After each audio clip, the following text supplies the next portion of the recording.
नमस्कार दोस्तों इस वीडियो में हम लोग 1 से लेकर 7 सितंबर 2023 तक के समसामयिक घटनाक्रम पर आधारित 30 महत्वपूर्ण मल्टीपल चॉइस क्वेश्चंस को हिंदी और इंग्लिश दोनों भाषाओं में व्याख्या के साथ हल करेंगे।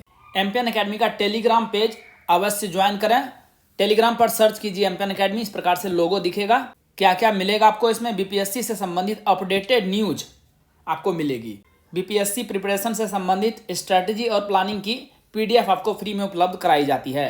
टेस्ट सीरीज जो ऐप पोर्टल पर उपलब्ध कराया जाता है, उसका सिलेबस और टॉपर का रिजल्ट भी एमपीएन एकेडमी ऐप के कोर्सेस और यूट्यूब के वीडियो अपडेट्स भी आपको मिलेंगे, तो इस पेज को अवश्य ज्वाइन कीजिए।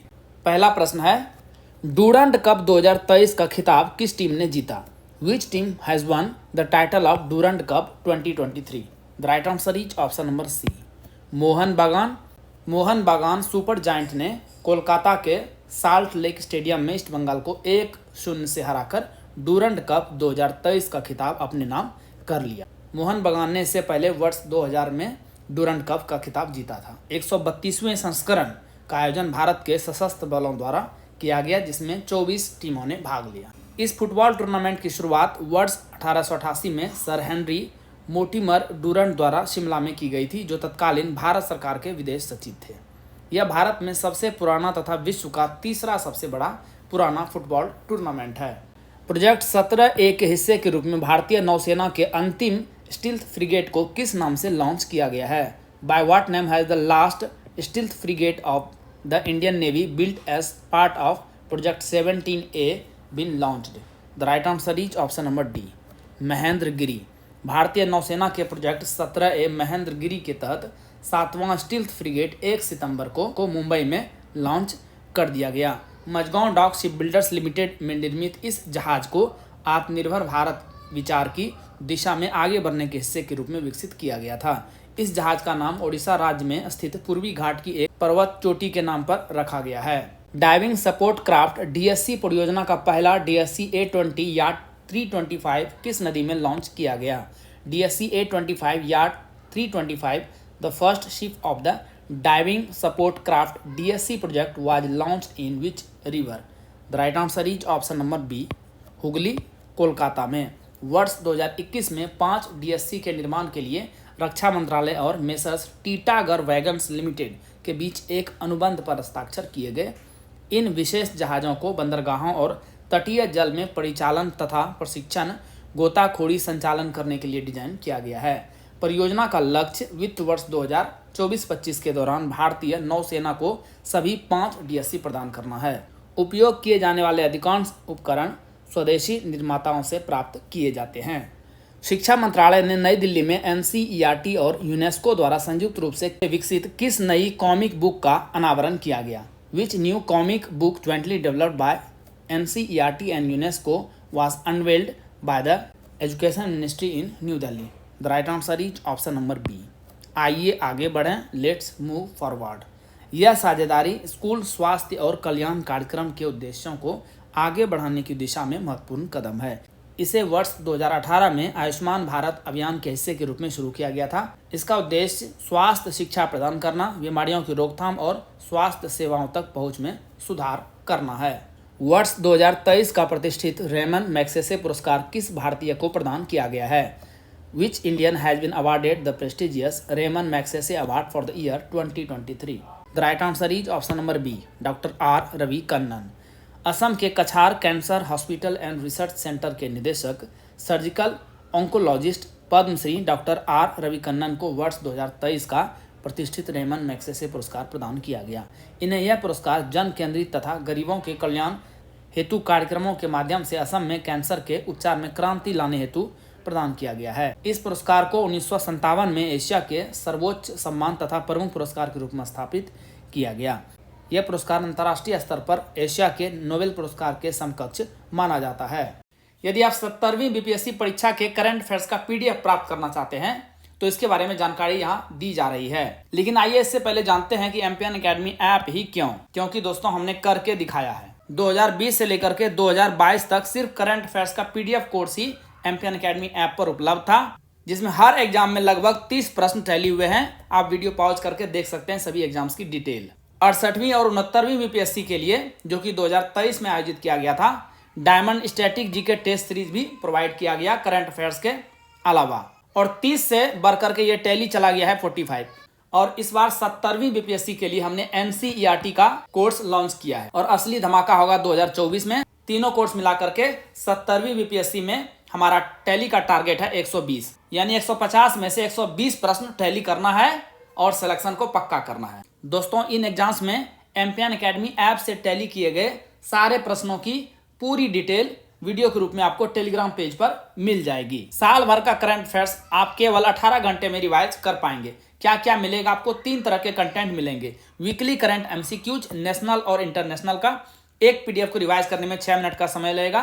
कुल 50 पीडीएफ के लगभग आपको साल भर में प्रोवाइड किया जाएगा, तो 5 घंटे में इसे आप रिवाइज कर पाएंगे। मंथली करंट अफेयर्स के शॉर्ट नोट्स नेशनल और इंटरनेशनल के 12 पीडीएफ मिलेंगे, हर एक महीने का एक पीडीएफ। एक पीडीएफ को रिवाइज करने में 30 मिनट का समय लगेगा, कुल 6 घंटे में इसे रिवाइज कर लेंगे। और बिहार मंथली करंट अफेयर्स के 14 पीडीएफ आपको मिलेंगे, जिसमें बजट और इकोनॉमिक सर्वे यहाँ भी प्रोवाइड किया जाएगा और यहाँ भी। एक पीडीएफ को रिवाइज करने में 30 मिनट, कुल 7 घंटे। इस प्रकार से 18 घंटे में साल भर का करंट अफेयर्स आप एक बार रिवाइज कर पाएंगे। एम्पियन एकेडमी ऐप पर 2 प्रकार के टेस्ट सीरीज आपको मिलेंगे। एक है एनसीईआरटी टेस्ट सीरीज, बिल्कुल न्यू बीपीएससी और यूपीएससी स्टाइल वाले एमसीक्यूज आपको मिलेंगे। टोटल 36 सेट मिलेगा आपको, क्लास वाइज और सब्जेक्ट वाइज, और एक टेस्ट में प्रश्नों की संख्या रहेगी 100। दूसरा टेस्ट है diamond static GK test series, whole syllabus का टेस्ट आपको मिलेगा।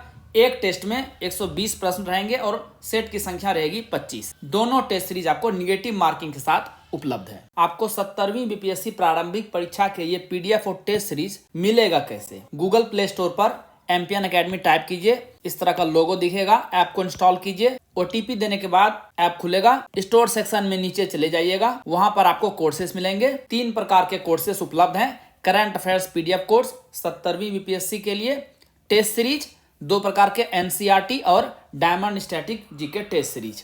कोर्स पर क्लिक करते ही नीचे पेमेंट का लिंक मिलेगा। बहुत ही मामूली शुल्क के साथ ये टेस्ट सीरीज और करंट अफेयर्स के पीडीएफ आपको प्रोवाइड किए जा रहे हैं। पेमेंट करते ही कंटेंट सेक्शन में आपको सारे स्टडी मटेरियल्स उपलब्ध करा दिए जाएंगे। आसियान के नेतृत्वकर्ताओं ने वर्ष 2026 में किस देश को अपने क्षेत्रीय समूह की क्रमिक अध्यक्षता संभालने का अवसर देने से इनकार करने का फैसला किया है? The leaders of the ASEAN has decided to deny which country the opportunity to assume successive presidency of their regional grouping in the year 2026। The right answer is option number B, Myanmar. यह निर्णय वर्ष 2021 में हिंसक तरीके से सत्ता पर कब्जा करने के बाद अंतर्राष्ट्रीय मान्यता की मांग करने वाले म्यांमार के सत्तारूढ़ जनरलों के लिए एक बड़ा झटका है। वर्ष 2021 में म्यांमार सेना ने आंग सान सू की लोकतांत्रिक रूप से चुनी हुई सरकार को सत्ता से बाहर कर दिया था, जिनकी व्यापक निंदा हुई है और इन्हें हिरासत से तत्काल रिहा करने की मांग की गई। अब फिलीपींस इस प्रेसिडेंसी को संभालेगा। भारत का पहला यूपीआई एटीएम को किस पेमेंट सर्विसेज द्वारा लॉन्च किया गया है? India's first UPI ATM has been launched by which payment services? The right answer is option number D, Hitachi payment services. Hitachi payment services ने मुंबई में ग्लोबल फिनटेक फेस्ट के दौरान national payments corporation of India NPCI के सहयोग से भारत का पहला UPI ATM, India's first UPI ATM launch किया है। इसकी मदद से बिना डेबिट कार्ड पैसे निकाल पाएंगे। यूपीआई ऐप की मदद से यूजर अपने कई बैंक अकाउंट से पैसे निकाल सकते हैं। 18वें पूर्वी एशिया शिखर सम्मेलन का आयोजन किस देश में किया गया? In which country was the 18th East Asia summit organised? The right answer is option number D, Indonesia.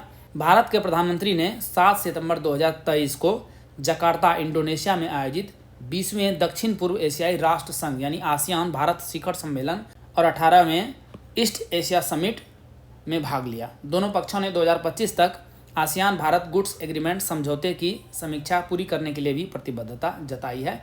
Association of south east Asian Nations ASEAN दक्षिण पूर्व एशिया में 10 सदस्य देशों का एक राजनीतिक और आर्थिक संघ है। कौन कौन से सदस्य देश हैं? Brunei, Cambodia, Indonesia, Laos, Malaysia, Myanmar, Philippines, Singapore, Thailand और वियतनाम। इसकी स्थापना किस वर्ष की गई थी आसियान की? Please write in the comment section. Bharat का पहला सौर शहर कौन बन गया है? Which has become India's first solar city? The right answer is option number C, Sanchi. 6 सितंबर को मध्य प्रदेश के मुख्यमंत्री शिवराज सिंह चौहान ने रायसेन जिले में स्थित विश्व धरोहर स्मारक स्थल सांची नगर को प्रथम सोलर सिटी के रूप में लोकार्पित किया। सांची सोलर सिटी में सालाना लगभग 13,747 टन कार्बन डाइऑक्साइड उत्सर्जन कम होगा, जो 2 लाख से अधिक वयस्क पेड़ों की क्षमता के बराबर है। प्रधानमंत्री नरेंद्र मोदी ने 2070 तक देश के हर राज्य में एक सोलर सिटी विकसित करने का लक्ष्य रखा है। अंतर्राष्ट्रीय क्रिकेट परिषद आईसीसी ने किस भारतीय बैंक के साथ एक बहुवर्षीय स्पॉन्सरशिप डील साइन की है? The International Cricket Council ICC has signed a multi year sponsorship deal with which Indian bank? The right answer is option number C, IndusInd bank. यह डील 20 से लेकर 24 मिलियन यूएस डॉलर रुपीस में convert करेंगे तो 160 से लेकर 200 करोड़ रुपए के बीच की है। इंडसइंड बैंक की इस डील के अतिरिक्त मास्टर कार्ड ने आगामी आईसीसी क्रिकेट विश्व कप 2023 के लिए टॉप स्पॉन्सरशिप के लिए कदम बढ़ाया है। इंडसइंड बैंक लिमिटेड की स्थापना अप्रैल 1994 में हुई थी और इसका मुख्यालय मुंबई में है। 19वें एशियाई 2022 खेलों के लिए भारतीय दल के ऑफिशियल स्पॉन्सर के रूप में किस कंपनी को नामित किया गया है? Which company has been named as the official sponsor of the Indian contingent for the 19th Asian 2022 Games? The right answer is option number A, Amul.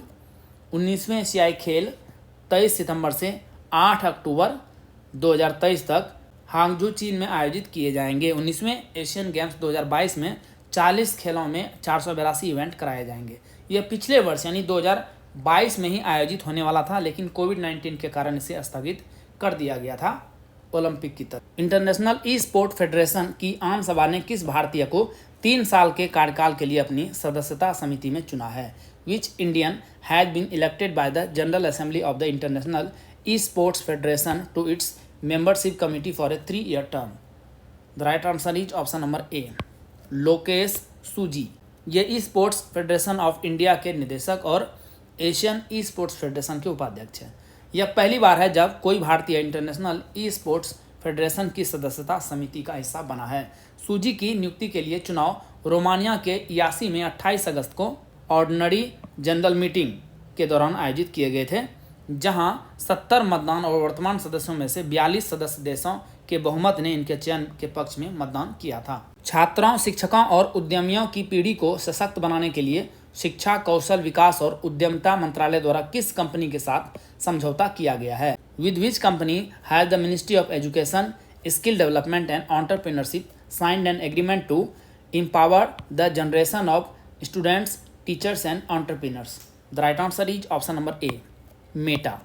केंद्रीय शिक्षा और कौशल विकास और उद्यमिता मंत्री धर्मेंद्र प्रधान की उपस्थिति में नई दिल्ली में शिक्षा मंत्रालय, कौशल विकास और उद्यमिता मंत्रालय और मेटा के बीच 3 साल की साझेदारी पर हस्ताक्षर किए गए। एआई संचालित एक अत्याधुनिक एंटी ड्रोन प्रणाली इंद्रजाल का अनावरण किस कंपनी द्वारा किया गया है? इंद्रजाल, a state of the art AI powered anti drone system, has been unveiled by which company? The right answer is option number B, ग्रेने robotics. यह हैदराबाद स्थित एक रोबोटिक्स फर्म है। यह सिस्टम न केवल परमाणु प्रतिष्ठानों, तेल क्षेत्रों जैसे महत्वपूर्ण प्रतिष्ठानों की रक्षा कर सकता है, बल्कि किसी भी प्रकार के ड्रोन से पूरे शहर की भी रक्षा कर सकता है। इंद्रजाल को 4000 वर्ग किलोमीटर के क्षेत्र में सभी प्रकार के ड्रोन से बचाव के लिए डिजाइन किया गया है। किस देश के पूर्व क्रिकेटर हीथ स्ट्रीक का 49 साल की उम्र में निधन हो गया है? Which country's former cricketer Heath Streak has passed away at the age of 49? The right answer is option number B, Zimbabwe. Heath Streak ने जिम्बाब्वे के लिए अंतर्राष्ट्रीय करियर में 65 टेस्ट और 189 वनडे मैच खेले थे। इन्होंने नवंबर 1993 में अंतर्राष्ट्रीय डेब्यू किया था। इन्होंने टेस्ट की 102 पारियों में बल्लेबाजी करते हुए 216 विकेट चटकाए थे। भारत ने किस टीम को हराकर हॉकी 5S एशिया कप 2023 जीता? India won hockey 5S Asia cup 2023 by defeating which team? The right answer is option number C, Pakistan. Oman के सलाला में भारत ने पाकिस्तान को पेनल्टी शूटआउट में 2-0 से हराकर पहला हॉकी 5S एशिया कप का खिताब जीत लिया। दोनों टीम निर्धारित समय में 4-4 से बराबरी पर थी।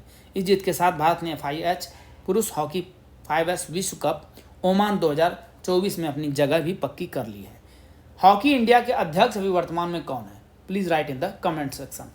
केंद्र सरकार ने किनकी अध्यक्षता में वन नेशन वन इलेक्शन पर एक कमेटी का गठन किया है? Under whose chairmanship has the central government constituted a committee on one nation one election? The right answer is option number C, Ramnath Kovind. One nation one election का मतलब है कि पूरे देश में एक साथ चुनाव करवाए जाएं, जिसमें लोकसभा और राज्यों की विधानसभाएं शामिल हैं।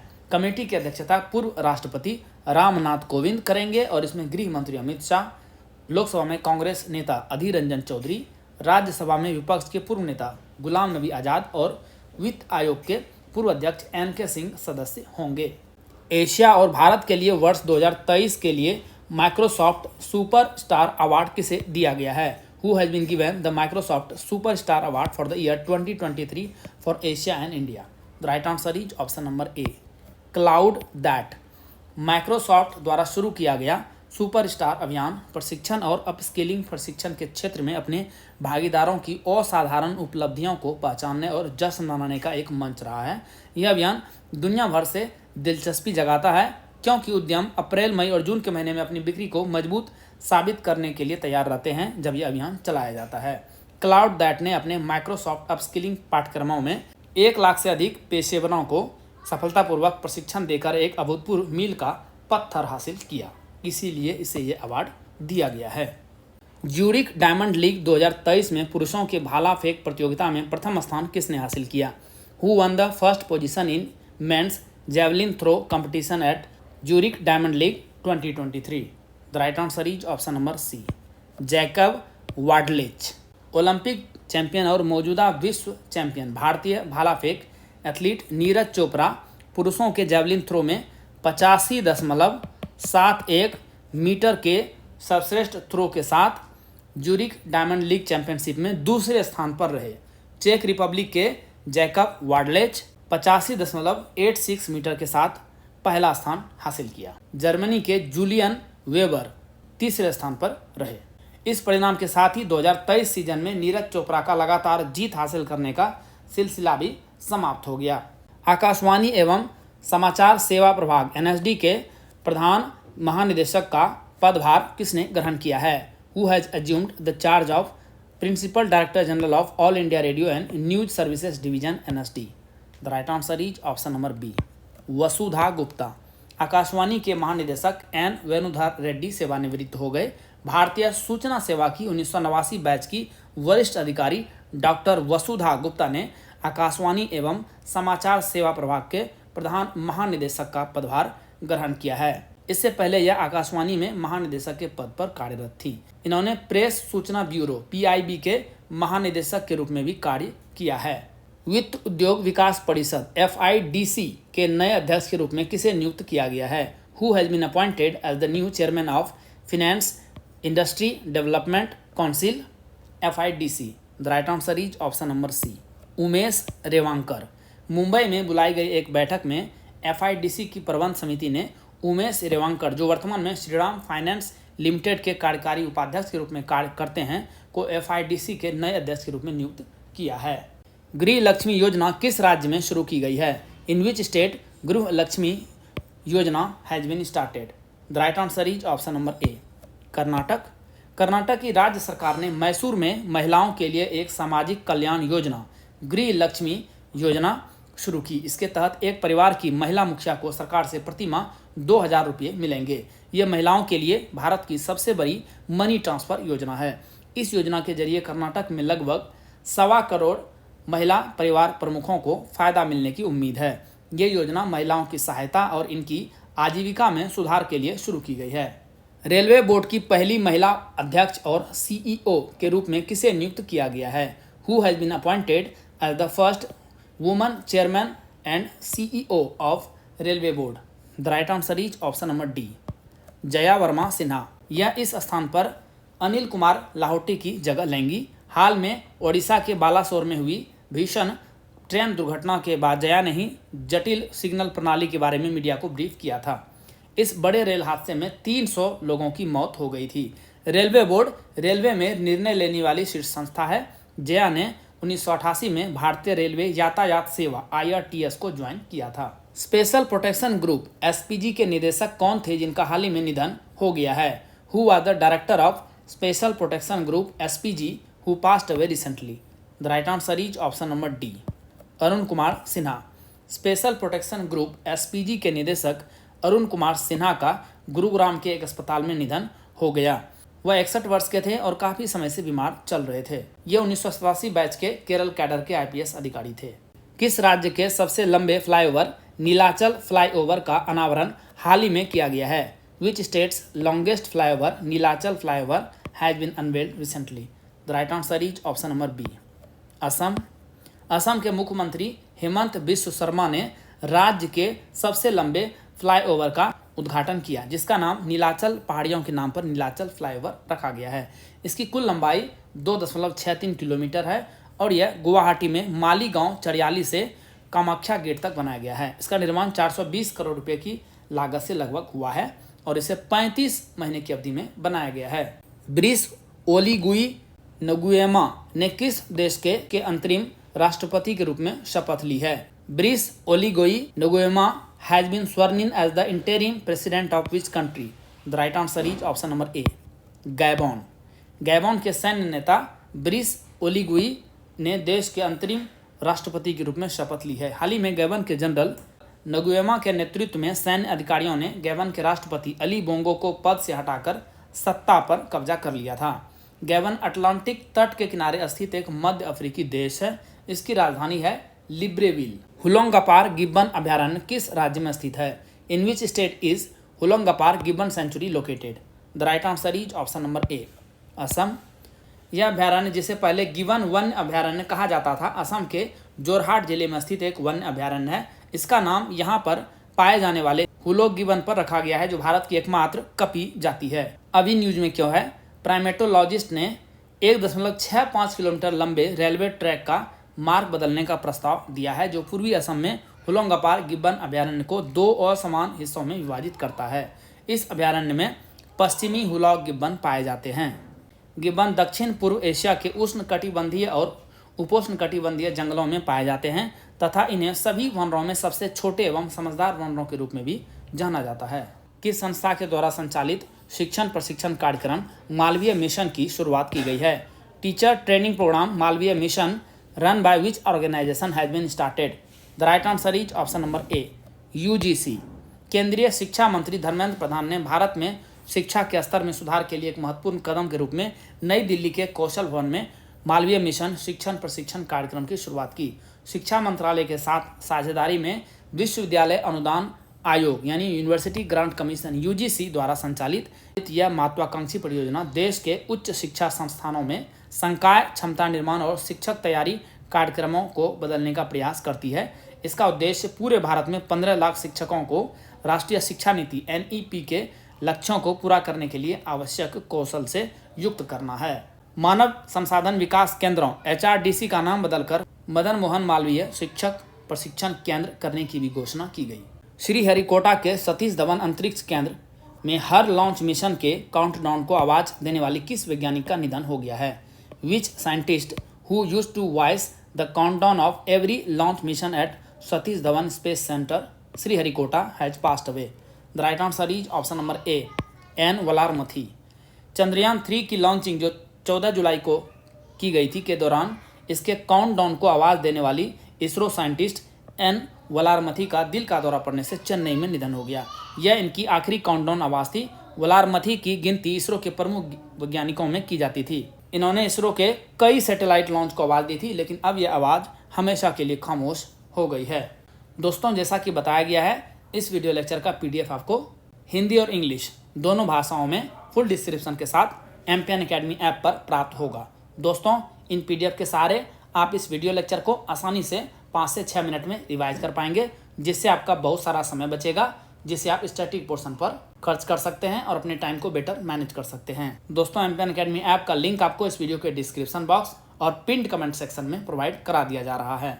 चलिए अंतिम प्रश्न को हल करते हैं। ऑनलाइन गेमिंग और कसिनो पर GST टैक्स रेट कितना है? What is the GST tax rate on online gaming and casinos? The right answer is option number D, 28%। News में अभी क्यों है? ऑनलाइन गेमिंग और कसिनो से जुड़े लेन देन में टैक्स कैलकुलेशन को लेकर वित्त मंत्रालय ने GST कानून में संशोधन को नोटिफाई कर दिया है, जारी किए गए नए नोटिफिकेशन में जीएसटी कैलकुलेशन के लिए मूल्यांकन पद्धति यानी वैल्यूएशन मेथोडोलॉजी का जिक्र किया गया है। सरकार ने ऑनलाइन गेमिंग और कसिनो पर 28% का जीएसटी टैक्स रेट बरकरार रखा है। दोस्तों, इसी के साथ साप्ताहिक करंट अफेयर्स टेस्ट सीरीज के इस संस्करण को समाप्त करने की आपसे इजाज़त चाहूँगा। वीडियो देखने के लिए बहुत बहुत धन्यवाद। Thank you very much. जल्द ही मिलते हैं अगले वीडियो में। All the best for your exam preparation.